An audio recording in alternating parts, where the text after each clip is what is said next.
Una semana más contamos con la presencia de Enric Valls, nuestro psicólogo que de alguna manera viene a plantear esas respuestas que nuestros oyentes, nuestros televidentes ofrecen por redes sociales, por correo, de muchos temas, y nosotros agrupamos y bueno, pues sacamos esa temática siempre interesante, porque el tema de la mente humana no deja de sorprendernos. Hoy vamos a hablar de acoso escolar. Enric, bienvenido una semana más al plató de GRU Televisión. Muchas gracias, un placer como siempre estar aquí con vosotros y la verdad es que un gran honor. El acoso escolar, con la vuelta a las aulas, que no se producía desde el mes de marzo, volvemos al acoso escolar, porque esto está dentro de la sociedad hoy muy extendido. Pero vamos a ver, vamos a centrar las parcelas. ¿Qué significa? ¿Qué es acoso escolar? El acoso escolar es cualquier conducta entre uno o varios menores que instigan, hostigan y amenazan, increpan a la víctima de forma física, verbal o psicológica. Someten a la víctima a través de frases, a través de rumores, a través también de incluso agresiones físicas, y el niño o la niña víctima de acoso escolar se ve indefenso ante esa situación. No sabe cómo afrontarla y por lo tanto asume el rol de víctima y lo va a arrastrar a lo largo del transcurso de la etapa escolar y de la adolescencia y de la etapa adulta. Incido en esto porque en muchas ocasiones, cuando acudimos a los centros escolares, centros educativos, y bueno, pues ponemos encima de la mesa que hay víctimas de acoso escolar o ciberacoso, la respuesta es: bueno, no pasa nada, es cosa de niños. O incluso las familias también de los acosadores dicen: bueno, son pequeñas cosas, son tonterías, eso no hay que darle importancia. Sí que hay que darle importancia y sí que hay que incidir en que eso no es inocuo ni tampoco es neutral, ¿no? Antes de entrar a hablar de temas concretos que significa lo que sería lo que ocurre cuando tenemos un caso de acoso escolar, hay una pregunta que casi siempre es una dinámica, ¿no? ¿Por qué el afectado normalmente no denuncia? No denuncia porque tiene dos emociones: miedo, culpa, y añadiría yo una tercera porque la experiencia profesional me lo ha hecho ver, que es la vergüenza. Entonces, esas tres emociones están constantemente sintiendo, experimentando la víctima, y en algún momento no sabe cómo comunicarlo al profesor o comunicarlo a la familia. Y a la vez que lo dice, la reacción natural, por ejemplo, de la familia, es decir: pues voy a pegar, o voy a enfrentarme a este niño, o voy a enfrentarme, ¿por qué has hecho esto? Y entonces esa culpabilidad la asume y se encierra mucho más como una pelotita, ¿no? Entonces es importante explicarle que el hecho de que comunicar y expresarlo es sinónimo de niño y niña fuerte, es sinónimo de persona valiente y es sinónimo también de persona fuerte que afronta una situación que no debe de asumirla ni aceptarla, porque también se ve incapaz. Y porque además, aquí no lo hemos comentado, pero aparte de la figura de la víctima, está la figura del acosador y la figura del observador, que es aquel que mira, observa, y con la presencia o incluso con la sumisión o la poca comunicación acepta y refuerza esa conducta. Hemos visto situaciones bastante fatales: niños que se encuentran al borde de unas escaleras, amenazándoles, metiéndose con ellos y con ellas. Situaciones también de grabaciones en los vestuarios de los propios compañeros mientras se metían con ellos, o situaciones bastante fatales que desgraciadamente aparecen en los medios cuando ya no hay ningún tipo de solución, ¿no? En el que el niño o la niña ve ya la única salida: el suicidio. Iba a decir que al principio hemos hablado que hablamos de una cosa menor y no es cosa menor. Hay ya bastantes casos de suicidio con lo cual es un tema que hay que afrontar. Primero, supongo que por los padres y después por el colectivo educativo del centro. Sí, efectivamente. Primero, yo incluso añadiría un paso más, que es primero por la protección del menor. Primero por proteger, porque ya no tenga mucho más dolor. Segundo, incluso por la familia. Tercero, por los compañeros también y por el centro educativo. Y también por la comunidad educativa, que es decir, no podemos normalizar que un niño se meta con otro y le llame gordo, le llame que gafotas. O sea, es decir, porque aprovechan la vulnerabilidad del niño para meterse y hacer mucho más daño. Es cierto que el acoso escolar ha existido, existirá y existe, pero sí que podemos prevenir o incluso disminuir ese acoso que está constantemente. Y te voy a contar, antes del confinamiento, no, mejor dicho, durante el confinamiento se pusieron en contacto conmigo familias que decían que agradecían el confinamiento porque el niño ya estaba mucho más tranquilo en casa, porque ya no afrontaba ese día a día de sufrimiento en la escuela. De hecho, el miedo de muchas familias ahora en la vuelta al cole era que van a retomar ese contacto con los acosadores que siguen metiéndose a través del ciberacoso, que es ese acoso a través de las nuevas tecnologías, que si quieres también podemos hablar, ¿no? Hay unos temas que, bueno, o secuelas, o es aquello que le ocurre a la persona, al niño, a la niña que padece pues, de acoso escolar, como son bloqueo social, hostigamiento, manipulación social. Es decir, todas estas cosas es que parece que las leemos, las observamos y es que son tremendas. Claro, porque hay una falta de información y una falta de concienciación de la sociedad. Si nos informaran en el centro escolar que el meterse con un niño o el incluso aislarlo, el marginarlo, el rechazarlo por cuestión étnica, por cuestión cultural, por cuestión de incluso moral, es algo que no se puede permitir, porque esto es como tolerancia cero ante este tipo de situaciones. Aquí hay situaciones o consecuencias del acoso, que es ese hostigamiento, el crear rumores, burlas o crear algún tipo de montajes, ¿no?, que hemos podido observar a través de las fotos de los compañeros que hacen. Bueno, eso es tremendo, y eso genera unas consecuencias físicas y emocionales. Las emocionales son las más difíciles, porque son las invisibles, son las heridas que están ahí presentes y que no se pueden ver, pero que están constantemente en el niño o en la niña. Pero las físicas también son fatales. Nos ha llegado a consulta niños que les han roto un brazo de una paliza que le han metido, o les han rasgado la camiseta de un empujón o incluso de una pelea. Las consecuencias físicas también y emocionales conllevan a unas consecuencias que pueden perdurar toda la vida. Por ejemplo, shocks, pesadillas, terrores nocturnos, la incapacidad de afrontar el día, porque incluso le afecta tanto esa situación que el niño lo puede arrastrar en todas sus áreas. Ya no le apetece ir a hacer o a dar clases de inglés, no le apetece quedar con sus amigos, no quiere ir más a la escuela y verbaliza que no quiere ver a nadie.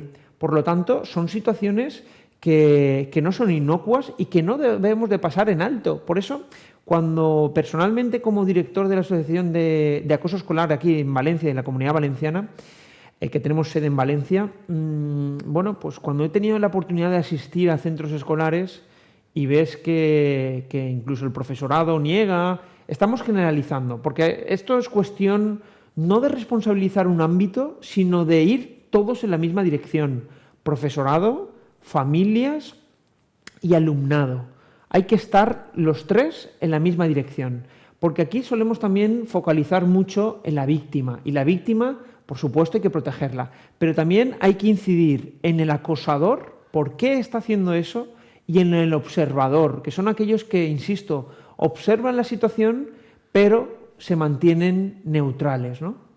Hay un tipo de acoso escolar que es la exclusión social del menor, ¿no? o del niño, y es aquella fórmula que dirían, pues tú no, es decir, quédate ahí apartado. Entonces esto va produciendo, pues evidentemente, pues unos sentimientos que, bueno, si va todo el mundo y yo me tengo que quedar, a base de intimidación, pero luego el siguiente paso es la amenaza quizás a la integridad. Pero hay un problema. Tanto la integridad física de la persona que es acosada como incluso de la familia. Correcto.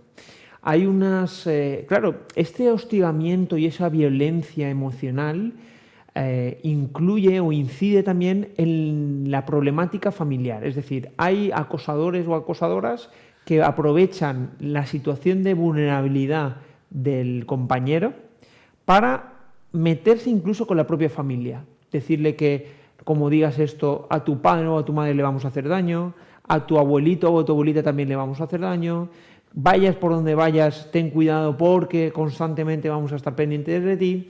Y, por supuesto, son situaciones muy límites, ¿no? Entonces, debemos de ser conscientes y desde aquí agradecer la plataforma para acercar a la sociedad valenciana y a la sociedad en general para bueno, dar esas herramientas y decir e incidir que esto no es algo inocuo, insisto, ni neutral.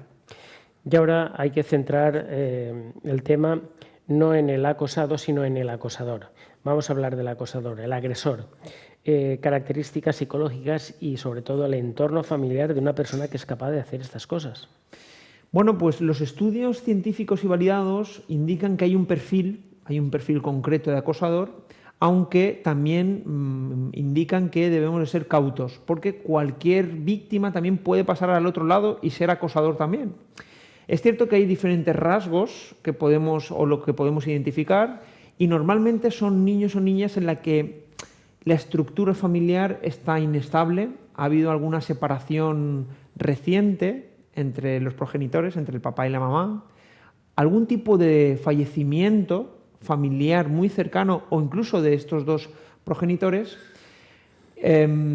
También normalmente suelen tener una apariencia física un poquito más grande y por lo tanto se ven superiores con respecto a los compañeros. Otro de los motivos por el cual es que no sabe gestionar o no acepta la frustración, en la que los padres les dicen que tienen que hacer una cosa y luego hacen justo lo contrario. Es decir, no asumen la frustración. Y, en este caso, el perfil del padre o de la madre dice muchas cosas que luego no van en relación a lo que hace. Por ejemplo, tú deberías portarte bien y de repente ese mismo padre o madre está chillando a un familiar. O tienes que hacer deporte y después el hijo o la hija lo ve en el bar debajo de casa. Es decir, no va en función de lo que dice, no funciona o no actúa en función de lo que dice. Y eso al niño le puede generar inestabilidad emocional. También algún tipo de carencia, es decir, que vea reflejado en el niño algún tipo de carencia que él mismo o ella misma tenga. Pues algún tipo de envidia o habilidad, pues veo que la víctima es muy estudioso o muy estudiosa y yo no lo soy. Entonces necesito someter al compañero o a la compañera porque tengo rabia y celos. Eso son algunos de los factores por el cual se le da la explicación a este tipo de conductas, ¿no? Y cuando ocurren estos casos, evidentemente estamos hablando de menores, pero entra la policía, entra responsabilidades penales.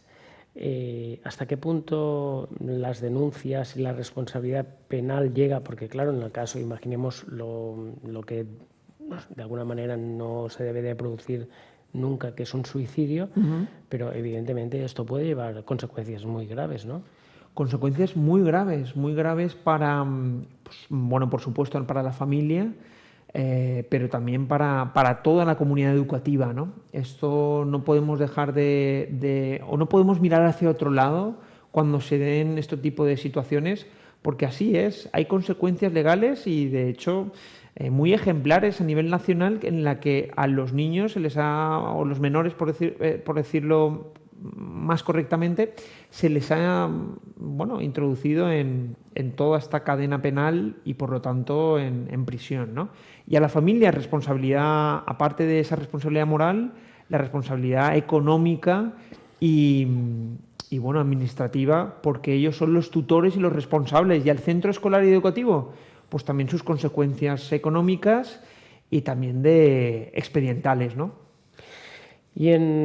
Vamos a hablar de la familia, del entorno familiar de la persona.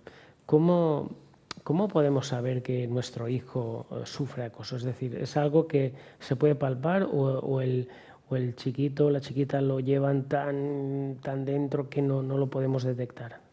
¿Te refieres, Miguel Ángel, a la víctima? Sí, la víctima. Correcto.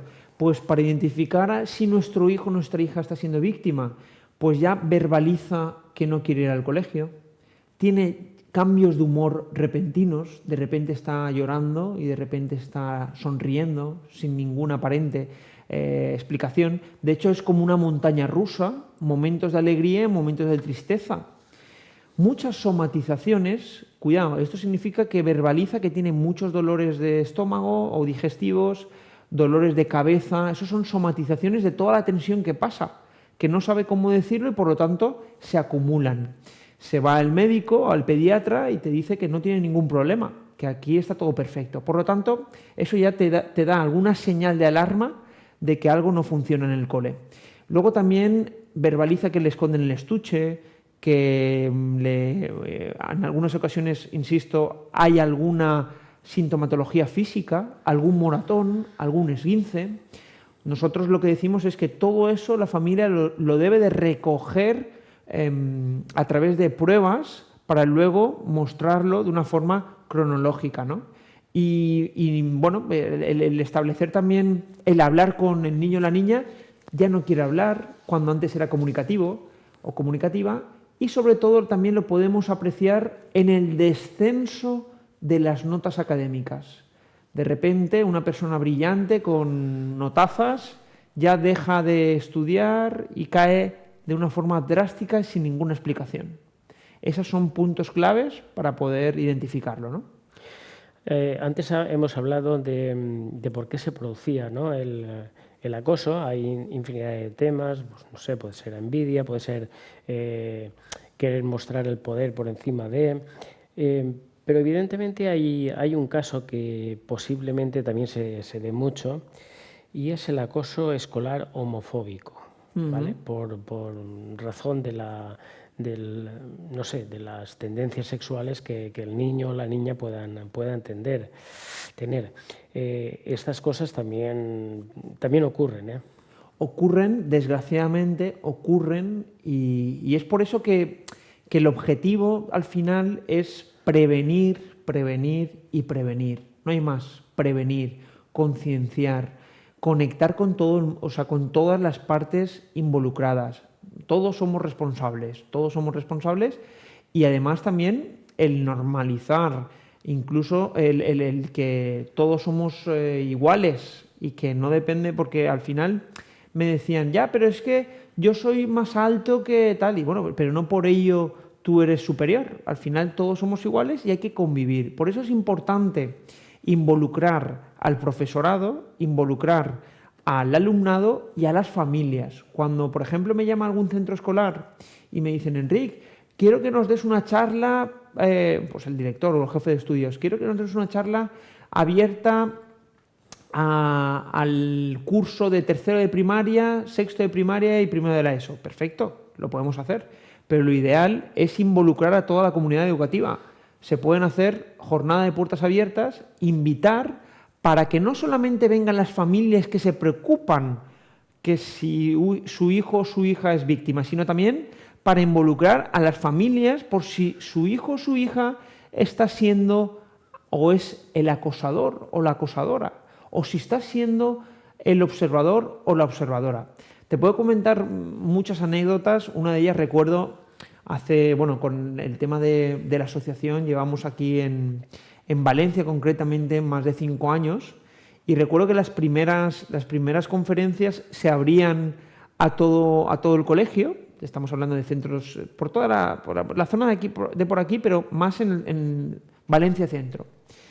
Y era súper curioso porque mira que se recordaba a través de circulares, de correos electrónicos a las familias, jornadas abiertas para centros educativos de más de 500, 600 alumnos. O sea, multipliquemos 600 por 2, 1.200 personas que podrían acudir, ¿no?, a informarse. Bueno, pues la anécdota fue que en la primera jornada que hicimos acudieron 5. El jefe de estudio se le caía la cara de vergüenza y me pedía disculpas, lo siento. Digo, no, es que esto es la realidad. La realidad es que como cuando la familia no ve ningún problema, pues entonces se desentiende. Pero es que debemos de decir que su hijo puede ser observador o su hijo puede ser también acosador. O incluso puede pasar esa línea de acosador a víctima. Por lo tanto, no es una cosa que debemos de mirar, insisto, hacia el otro lado. Y ya para finalizar con la entrevista, evidentemente la única acción posible es, como bien has indicado, la prevención, y los centros educativos, pues eso, que deben de contar con sus protocolos de actuación, con sus programas, con sus campañas. Es la única manera de luchar. Efectivamente, protocolos de prevención, protocolos también de intervención, pero que se lleguen hasta el final. Porque aquí en la Comunidad Valenciana tenemos diferentes planes. Está el plan director, en el que va un policía local, un guardia civil, y eso, bueno, es muy visual, es muy positivo para los niños, pero nosotros incidimos en dar herramientas y en incidir en la prevención. Está el plan Previ, que es ya de la Generalitat Valenciana, pero es ya un plan cuando se ha dado el caso y ya está el límite y se hace una investigación, va a inspección educativa, en fin, una serie de pasos. Nosotros lo que estamos planteando en la Comunidad Valenciana y en el territorio nacional es el plan, el plan AEPAE, Plan Nacional, en el que formamos a las familias, formamos al alumnado y formamos al profesorado. Ofrecemos herramientas, recursos y técnicas para que sea muy eficaz, porque hemos escuchado frases, por ejemplo, de profesores que te dicen: no, Enrique, es que voy súper liado, tengo 1000 cosas, sí, correcto, pero nosotros te ofrecemos algo para que no tengas que pensar. Pues una serie de pautas, con todo, día 1, día 2, hay que hablar esto con los niños, hay que decir esto, hay que hablar así a la familia, con los alumnados a través de dinámicas, de juegos, de incluso actividades, de lectura de libros infantiles, es decir, dependiendo de la edad. Y con las familias mucha información y mucha prevención. Enric Valls, muchas gracias una semana más. Y si hemos abierto la ventana para que alguien que esté en peligro de tener un hijo, una hija de acoso escolar, o alguien que tenga en su casa un agresor, puedan tomar medidas, estaremos contentos por haber contribuido a este fin. Así es.